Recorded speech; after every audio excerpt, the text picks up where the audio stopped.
Start recording. But all I really want to do is like do quick introductions because a lot of the Birdbot community doesn't even know who you guys are. They kind of just like know you by name or they'll look you up on LinkedIn.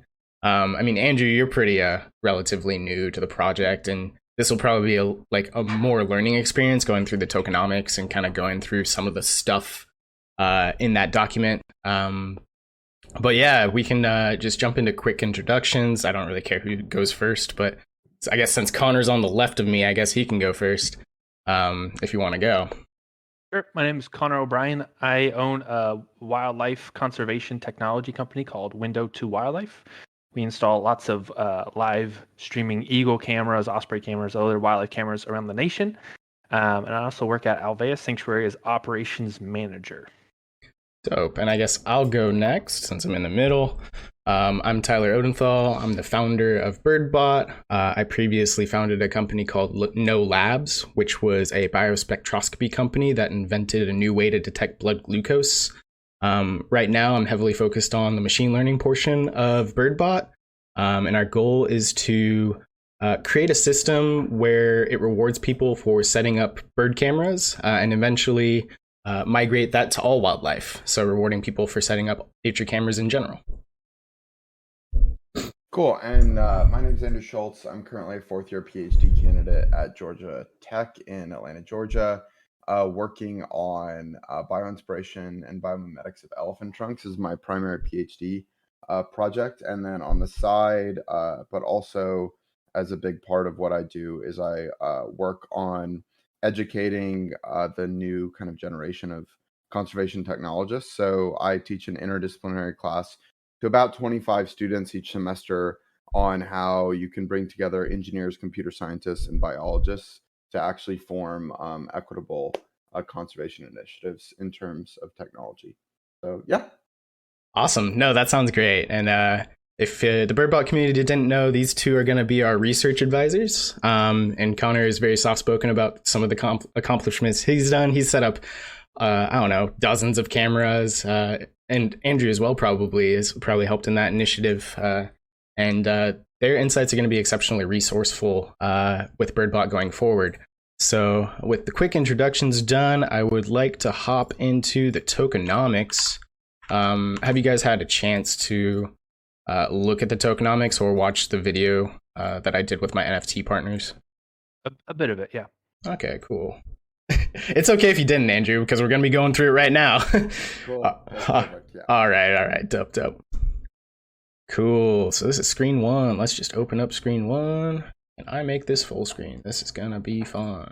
Cool. Wow, that's a lot. Cool. Well, I think we lost you guys. Oh, I know how to fix this. My bad, guys. My bad. Let's do... The first time I ever streamed on Twitch, I don't know if you were there, Connor, but I accidentally immediately leaked my email, and my with oh, it's not good. I had Gmail up, and it was good times.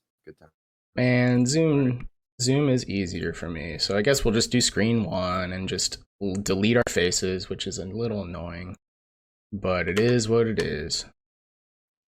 There we go. Birdbot tokenomics. Cool. Can everyone see that? Yep. Yeah. Dope.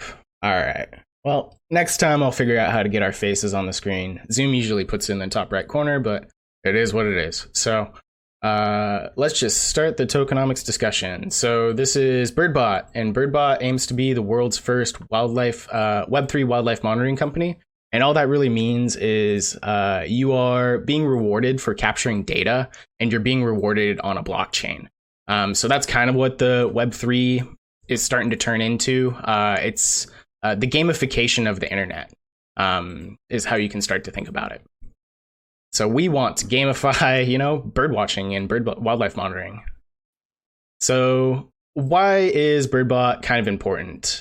You guys can actually tell me a lot more about this in a more articulate way than I have, but my understanding is that community science is a huge thing that we've used throughout history, and the problem is that we're not using as much community science in an effective way anymore. If you look back to farming generations and hunters and indigenous people, they would use community science on a very, very, intimate level. They would communicate as a group and be like, hey, this is poisonous. This animal is good to eat. This is how you skin it. Stuff like that used to be, common practice. But as we've become more and more specialized and more, less generalized, we don't have to go farm. We don't have to go out and hunting. It's more of a recreational thing now. We're starting to lose that community science type feel. And I would love to get that back. So why does it matter? So what happens, and you guys can actually talk a little bit on this. Do you also feel that we're starting to lose a little bit of community science? I feel like there's probably the people that want to do it probably don't know exactly what they're doing, and data's not that reliable. So it's if we can automize it or just kind of make it a lot simpler for people, I think that's going to be a lot more relevant. And scientists just don't trust as much community science as they probably could. Yeah. Andrew, what are your thoughts on that? Well, so on the academic side, right, it's the challenge in a lot of this is if you think of collecting data, right, and you're trying to get and understand where animals are. I mean, to me, the reason that it really matters from a community standpoint is, I mean, if we think about it, we're still discovering species every year.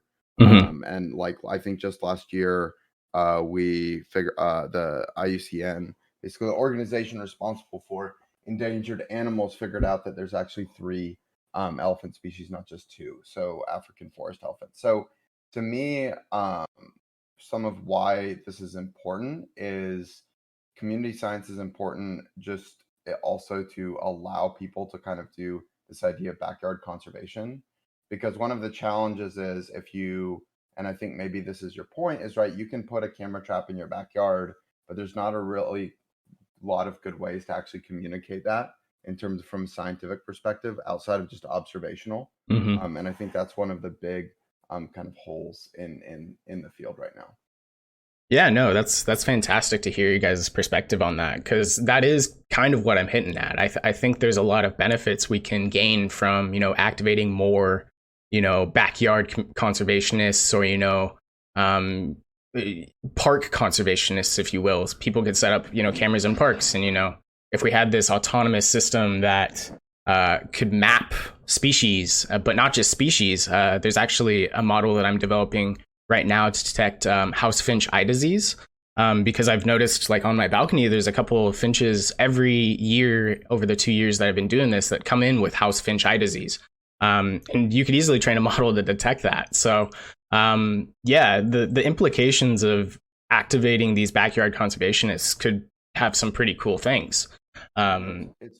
It's interesting because Connor and I actually are collaborating on a project right now that's looking at doing something similar, but with thermal cameras. And so Bumblefoot is a big issue actually with perching with birds, where they'll basically get athlete's foot on their talons. And oh, wow. It's something that you can actually look at, and we're seeing if we can detect it using something like thermal cameras, right? And so you're completely right. There's a lot of unanswered questions in of that sense that we can do, and we can even understand if some of these things, like you're discussing, are translating between different species. So yeah. Dope. No, the insights are great. So I think we've kind of hit on a lot of the reasons why, activating conservationists is a good thing, but like, why does it ultimately matter if we don't do it? So like, what happens if we like don't actually actively participate in conservation? Well, here are some of the effects, right? So like, some of these species are indicator species, and you guys as conservationists know this, but like, one of the ones that I recently studied was called the pigeon guillemot, which is a seabird species out on the Puget Sound. And essentially, as we start to lose these species, we start to lose all other species that are tied to it, because they are essentially an ecosystem marker of like biodiversity and health. So that's a huge issue, is that if we don't know if we're losing indicator species, that's a problem. And we've actually already lost a lot of bird species, which is really unfortunate. So this stat came out of Cornell, and since 1970, we've lost 30% of all bird populations. We've lost whole species. There are certain species that, our grandparents have seen that we're never going to be able to see, which is very unfortunate. And then, if we start to lose birds, we start to lose a lot of like trees and vegetation, because the forestry industry actually relies on birds for, germinations of, thousands of plants and trees. And so it becomes actually like a big forestry issue as well. So these are kind of the key issues of why it starts to matter.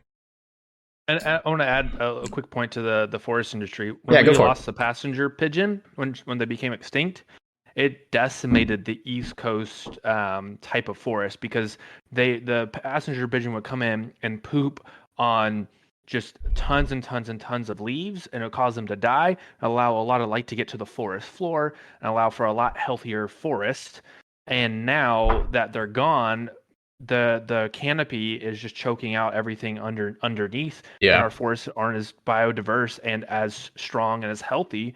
And it's led to a lot of diseases that have spread around and actually caused a huge million, if not billion-dollar impact on the forest industry and us as a whole building our houses. So it's a chain effect. And if we can, identify this early on, like, hey, BirdBot has identified a 25% decline in this specific bird species in the past 3 years. What's going on here? Let's see if we can fix it, because, down the chain, it could cost taxpayers $500,000 a year to remedy this problem, because it's doing this really bizarre thing that we never thought about. So it's extremely important. Yeah, no, I really appreciate that insight, because that's exactly what I'm hitting on. There's probably so many implications that we don't actually understand. Goodness, I was just interested, and I looked up the red-breasted nuthatch, and I started to like do a ton of research on this like tiny little nuthatch, because I was just like, why is this thing important? Like, it comes to my balcony every day and it picks up the seeds, and it's essentially a tiny woodpecker. And it's for the same exact reasons. Like, there are certain tree species that without the red-breasted nuthatch, they just like wouldn't exist in the Pacific Northwest. So like, I totally agree. Like, this is a huge issue. Huge issue. So why are birds important? So we've tackled a little bit about that, but like, why aren't more people getting involved? And I think we've also hit on that a little bit, but it's primarily a lack of subject expertise. So even if you're a backyard conservationist, like let's say you don't know what the red-breasted nuthatch is, or a carrier pigeon, or you don't know the name of the bird, and if you don't know the name, you probably don't know what it does. So that's like a lack of subject expertise. And then if you don't know what it does, and you don't know the name, it's very unlikely that you're going to be able to donate that knowledge to community science. So lack of subject expertise is a huge issue. And that's like one of the things that AI can solve, because AI has subject expertise. You kind of just build it into the AI system. It's supposed to be an expert. So that's one potential like issue with why people aren't getting involved. And then incentive structure. So like, if you don't get paid enough to like learn something, people aren't gonna do it. And this is just an issue with our common society, right? Like, everything's very capitalist, everything's money based. So like, if we don't have an incentive structure to actually get people activated, they're not going to learn about it. So I feel like these two issues are the core issues of why community science is struggling right now, is because of lack of subject expertise, and it's hard to get money. But what are your thoughts on this? I think from cameras are expensive. So, I mean, if BirdBot one day becomes a plug and play solution, like I think you guys are wanting to do, I think it becomes a lot easier for people to jump on it. And if they get incentivized for it as well, amazing. And I think that's huge. I think at the beginning, incentive structure is huge, because for a system I want to set up with BirdBot, if we can get it to work, I'm expecting $3,000 to $6,000 in setup costs for a remote system, with solar and cellular data. It's just expensive. So if there's a way to recoup that money, and then the business partners I have, they're like, go for it. If there's a chance to recoup money, let's see what happens. Versus before, like, if there was no incentive structure, I'd either have to write a grant, or I would just have to suck it up and just hope, maybe YouTube ad revenue would pay for it one day. Prey on YouTube views, right? Like, get some subscribers maybe, and then you could build it up that way. But even then, like, a everyday person's not gonna like try to be a YouTuber. So yeah, it's hard. You're hitting, maybe 100 or 200 people at that point. if you didn't have an incentive structure. So Yeah. with the incentive structure, you have a much wider reach. Yeah, I agree. Well, and something too about this, just as a basis of, is I think a lot of times we look a lot externally for conservation, right? Where there's a lot of things that happen like in our backyards. That I mean,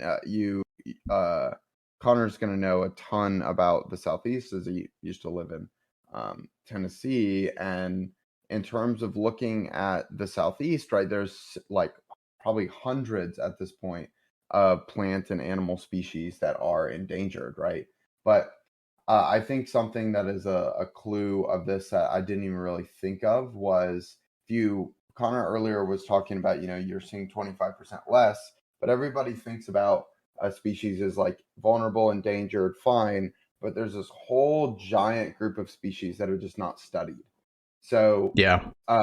Our level of understanding of endangered species is actually a lot lower than what it actually is, because we don't have enough scientists able to write like I mean, I'm not a bird expert in terms of that. I just would consider myself a conservation tech person.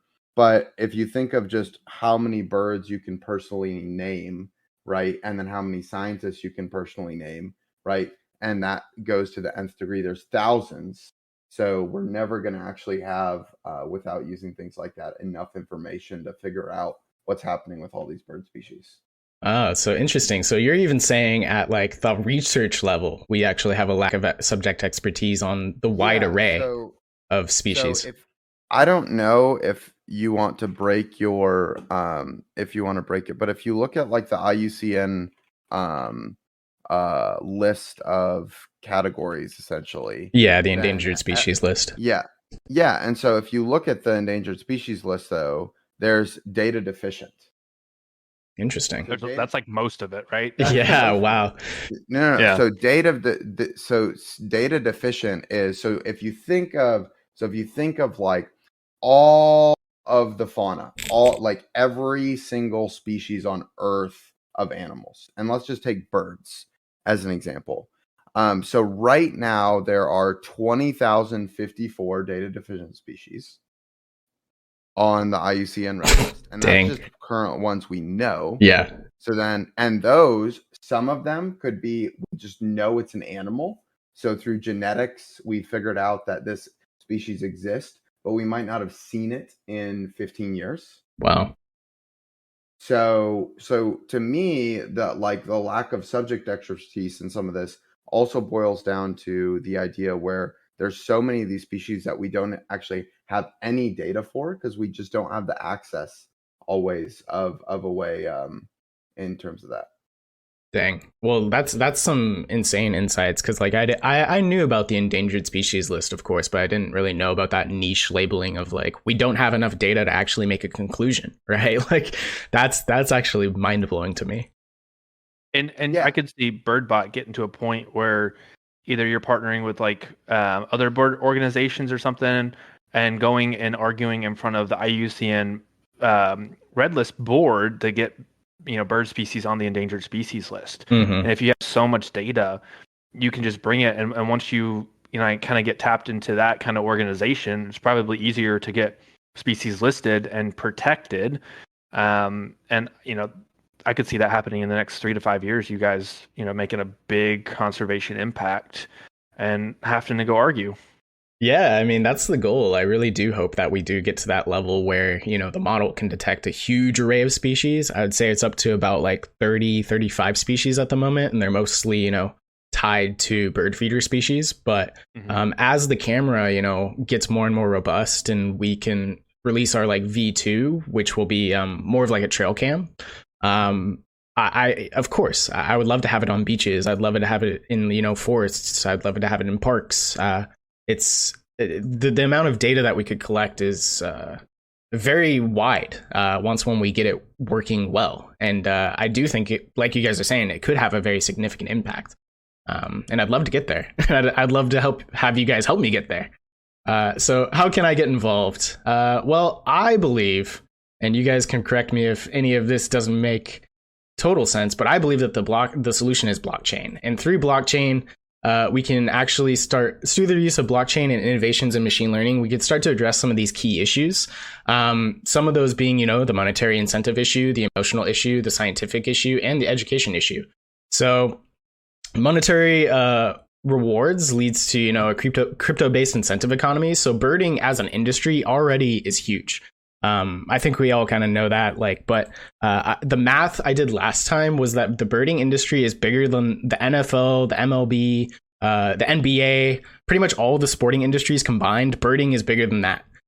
So essentially, if we can start to capture that birding community and give it a crypto-based incentive economy around monitoring birds, and then we can tie that to, the emotional connection that already exists in the birding community. Like a lot of the birders that I talk to are really, passionate about birding, and they care about their environment, and they want to go see all the birds. And this is a very emotionally attached community. And then there's usually a heavy scientific portion to bird watching. It's usually about collecting a list of birds, which is data collection. So if you're able to collect new data, you can actually start to contribute to wildlife understanding. And then obviously getting more people involved will be an education factor. So like if you didn't know about birds and then you buy BirdBot and then the AI teaches you about bird names, and then eventually, the AI is like, hey, pulling up bird facts. Well, then this is a huge education perk. Some people might just buy BirdBot for an education use case. So I believe that, blockchain has the power when you attach the monetary incentive with it. And I'll do a little bit of math if we have time later about the monetary side of it. But I think attaching the monetary feature with these already 3 existing features in the birding community could, pretty much solve a lot of the issues around the incentive based structure of community science. All right. So go for it. I was just gonna give for non-fish currently, we have in the world, so non-fish animal species, 8,300 data deficient species. 8,300. So that's reptiles, birds. That's reptiles, birds, mammals. Wow. Reptiles, amphibians, etc. That's awesome to know. And it's funny that you brought up fish, because the Algorand Foundation, which is the blockchain that we operate off of, they're trying to be like the greenest blockchain in the world. And one of their recent hackathons is called like Fishathon or something like that. And they're actually addressing the same issue, right? They realize that fish populations and, reptiles, and just like, we don't have a lot of data of what's going on under the water. So like they're trying to invent cameras, any type of system that, can monitor fish better. It's obviously coming from that, right? They're just like data deficient on fish populations. We're data deficient on a lot of things, obviously. If you ever make a fish spot, let me know, because I'm a diver as well. Oh yeah, I've actually already know a spot, and I already have a plan built for an underwater cam on one of the most biodiverse reefs in the United States. You're the third person to ask me for a fish bot, so I'll probably after BirdBot, I think FishBot will come along, but I mean that is the natural progression of BirdBot, right? So it's gonna start with birds, because I think birds is like the easiest way to attach to like a general population, like because anyone can go buy bird seed and just throw it outside, right, and then watch the birds. It's a little bit harder with fish, but like it's the same exact concept, right? You put a camera in the water, you start to aggregate data. Over time, you label the data, and it eventually knows what fish is in the water. So I'm down to make a fish bot. We just got to make this one successful first, and then we can move on to fish bot. I'll come back to you in like 3 years. Yeah. We'll get on it. All right. So, I mean, how does it work? It'd work the same exact way if we wanted to do a fish bot. But essentially, you install the software on your computer, you connect a camera, you capture bird videos, that gets logged to the database in the blockchain. So essentially, the bird has to be on the screen for at least 1 second, so 30 frames, before the species actually gets logged. And this is like, in the case of like a chickadee, right? Like a chickadee might be on the screen for 5 seconds, and like, let's say it's moving around a lot and the AI can't really accurately detect it. We've set in a threshold for like a 30 frame threshold, just to make sure that the species that it's logging is accurate. And then when it gets logged, it goes to our blockchain. And then after every 24 hours, this blockchain gets read. And then we pay people out in birds tokens. And then eventually, this is kind of like the V1 process. Eventually, you'll just buy... Whoops. Wow. Eventually, you'll just buy the camera. Man, we'll get back there real quick. Do. All right. Yeah, but eventually, when we launch the actual camera, you'll literally just buy the camera, and then you'll set it up. So it'll be more like step 2, 3, 4, 5. But right now, the software is going to be launched on our website and also on our GitHub. So essentially, you could download the software and then install it to your computer. And then if you have a webcam or camera at home, you can use that camera temporarily as a bird bot, and then you can capture video and, do this whole process. But eventually we'll have our own camera hardware that, we'll cut out step 1 and it'll just be step 2, 3, 4, and 5. Nice. Yeah. And then here's my example setup. And this would be, the V1 setup where, you have your DSLR camera, and then, it captures birds, your, house finch, golden crown sparrow. And then it goes to your computer, and then the computer logs it to the blockchain, and then I'll be paid birds tokens every 24 hours. And right here would be 25 birds tokens, because BirdBot's currently set to reward 5 tokens per successfully identified bird.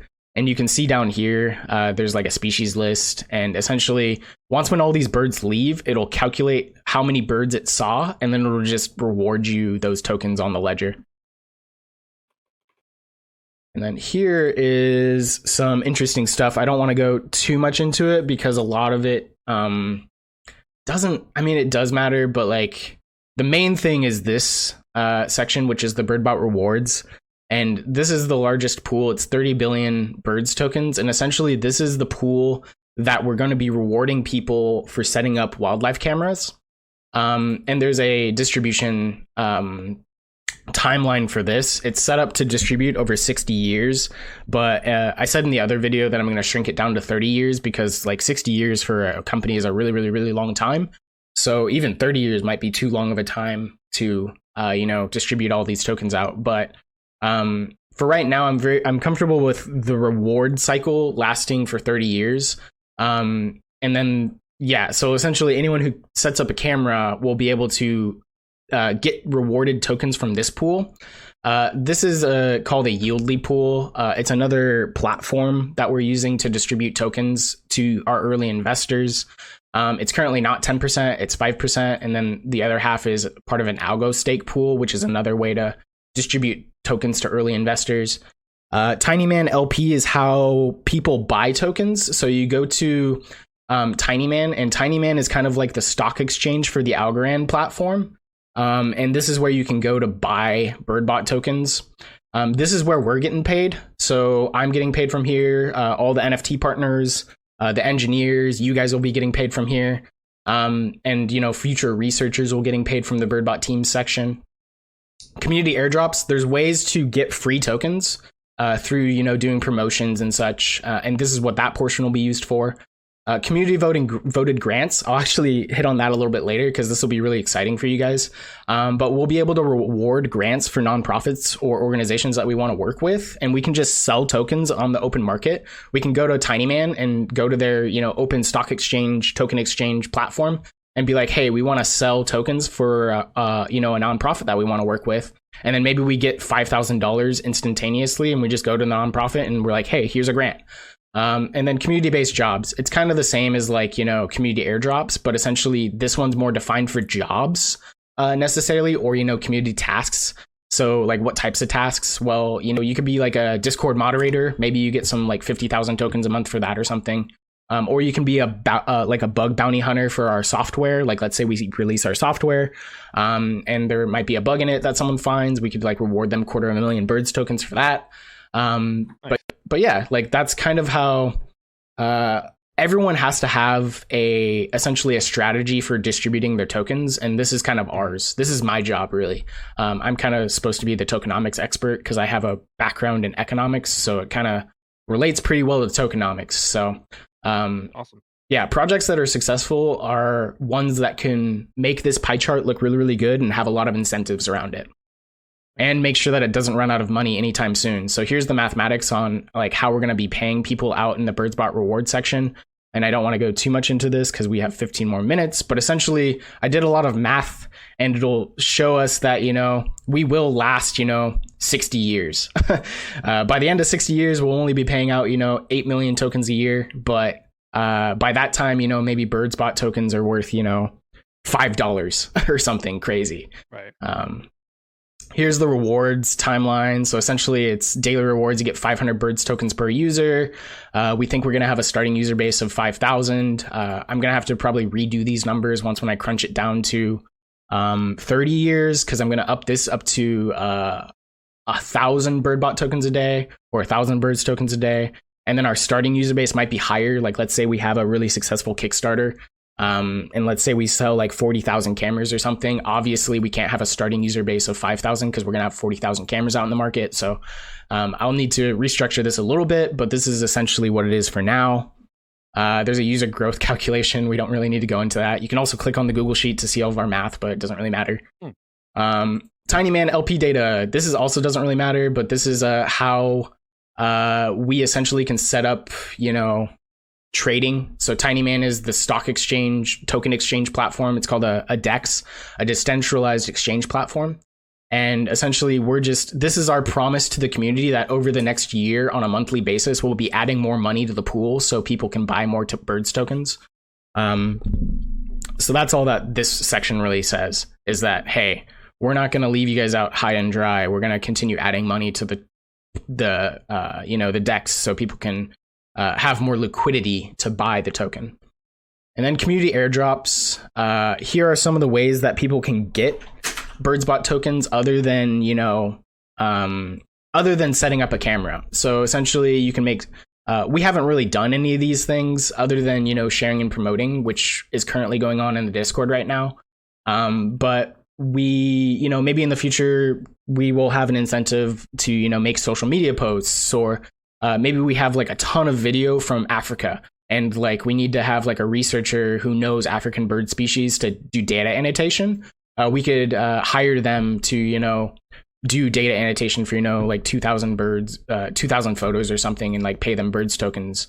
And then like NFT holders might get paid, or liquidity pool providers might get paid. But this is just like extra ways that people can get paid. And then here's actually the really cool section for, conservationists, is the community grants section. So we've already built into our tokenomics that will be working with nonprofits and organizations through our community grants.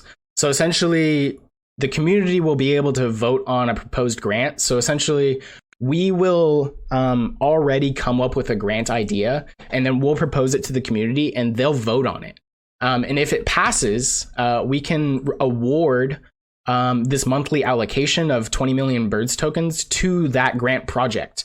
So I haven't done the math. I mean, I did the math last time. It might be more than this now, because we're doing pretty well as far as the token goes. But if we sell 2 million birds on the open market right now, it would equate to, this much algo, and how much algo equates to that much money. So if we went to the Audubon, like let's say we're talking to the Tucson, Arizona Audubon Society, and they want to set up a camera, we could be like, hey, do you have funding to do this? And they'd be like, well, I don't know. We need a $2,000 setup. But I'd be like, okay, well, I will propose this to our grant program. And if the community votes yes on it, we will document the whole process. We'll probably make a video, with Tucson, Arizona Audubon Society, and essentially document the whole process to show the community that, hey, this money was used to do this thing, and now we have this thing. And this is a common thing that tokenomics have built into their tokenomic structure. So I have high hopes for this. But do you guys? Yeah, go for it. So few things. So I do have to head out. Yeah.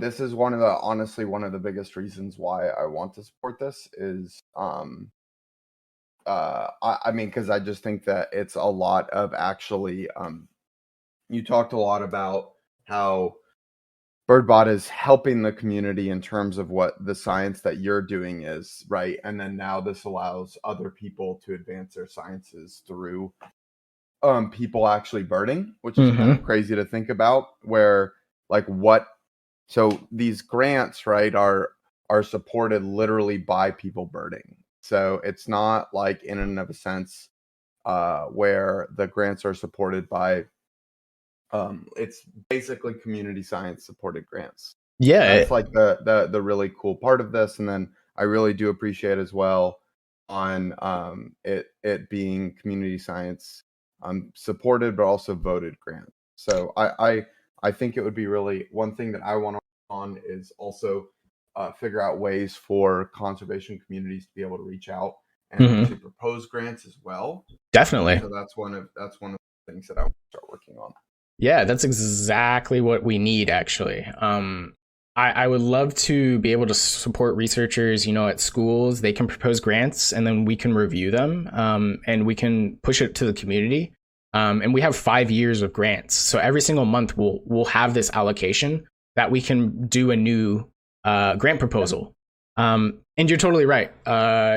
You're right. This fund is funded by people who are interested in birding. So anyone who buys the camera, they can buy it in BirdBot tokens or Birds tokens, and that will increase this grant allocation, because essentially it's taking Birds tokens out of the market and it'll be putting it into our community wallet.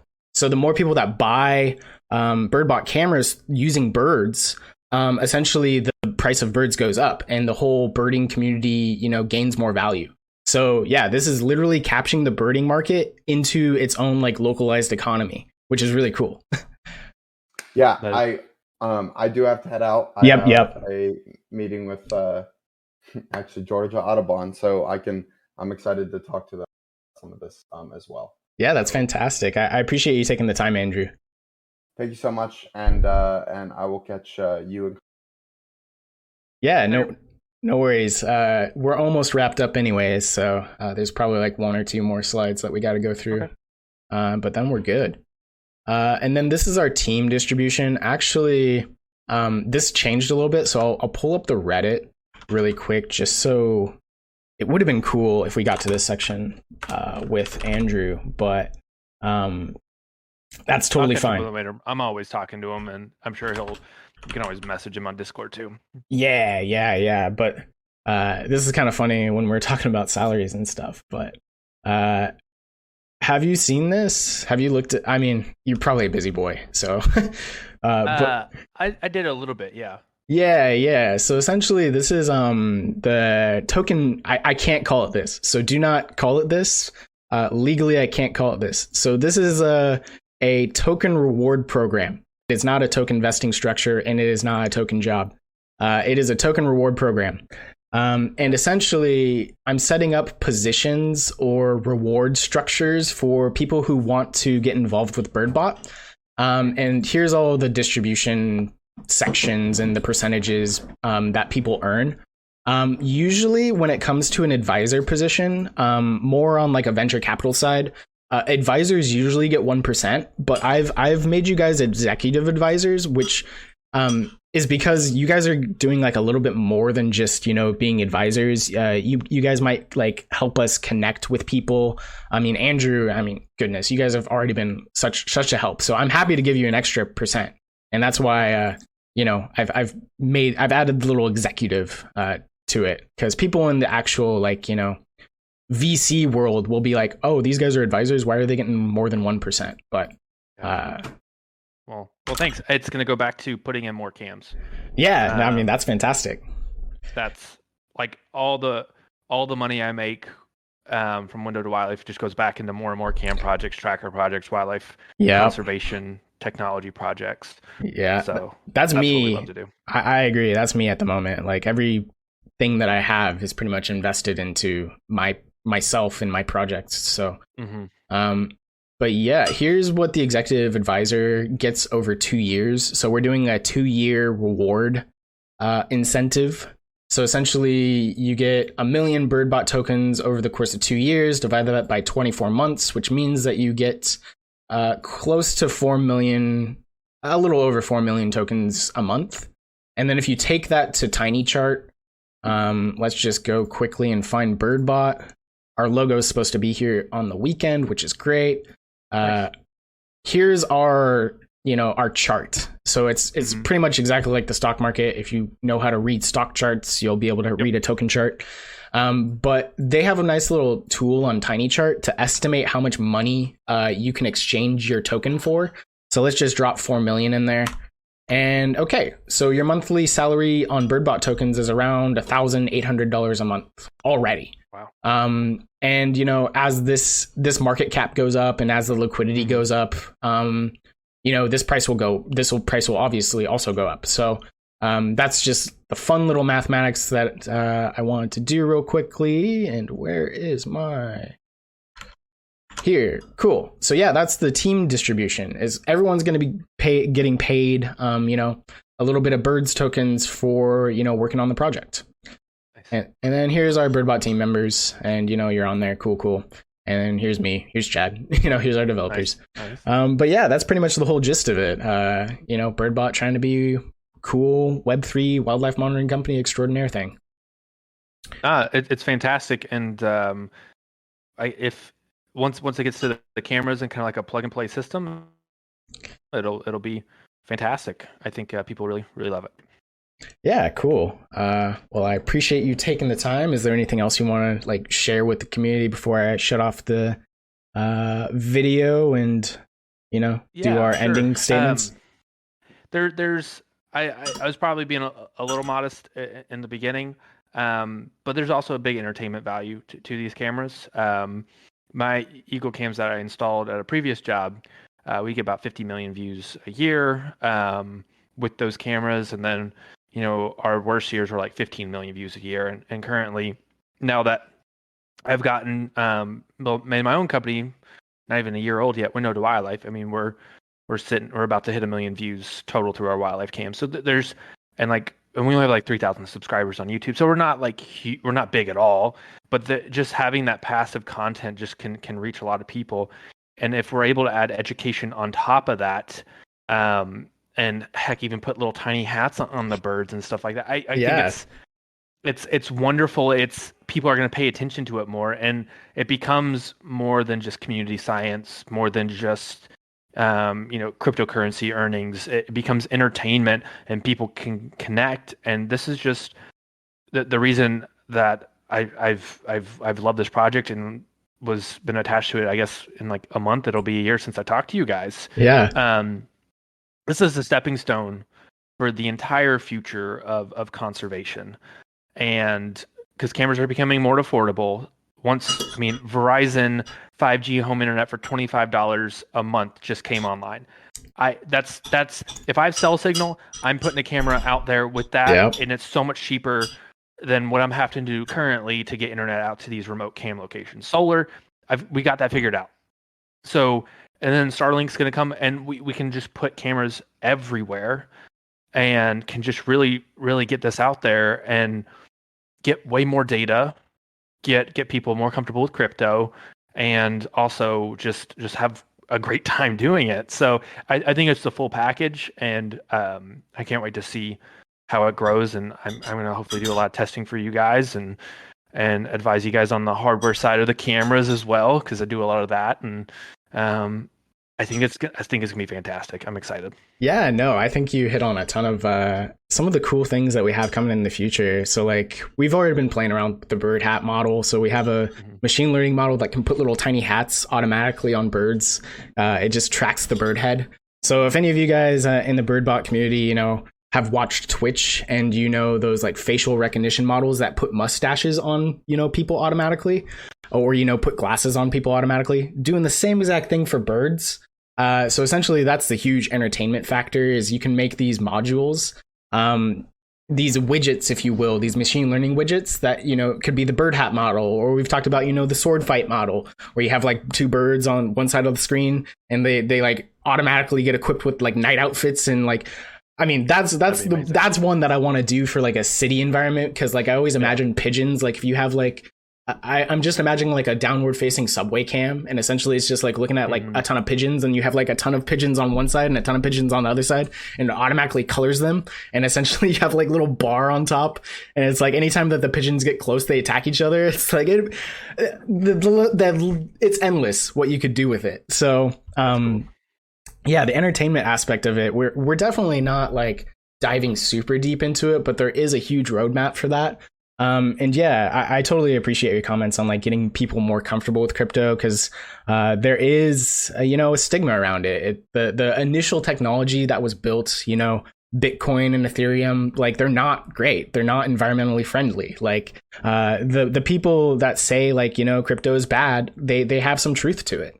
But it's starting to become not all crypto. So Algorand, trying to be one of the greenest blockchains in the world, is definitely trying to change that. And we also agree. I think there's many ways that you can use crypto to do good in the world. So hopefully, Birdbot's one of those first projects, or, one of the few first projects that can help, innovate on that side of, blockchain and conservation and green technology. So yeah, I appreciate your time. I know we hit 9:30 pretty much on the dot. So I'm just going to close up the video, and you could just like wave goodbye or say peace out. So see you guys. Bye, Birdbot. Catch you all later.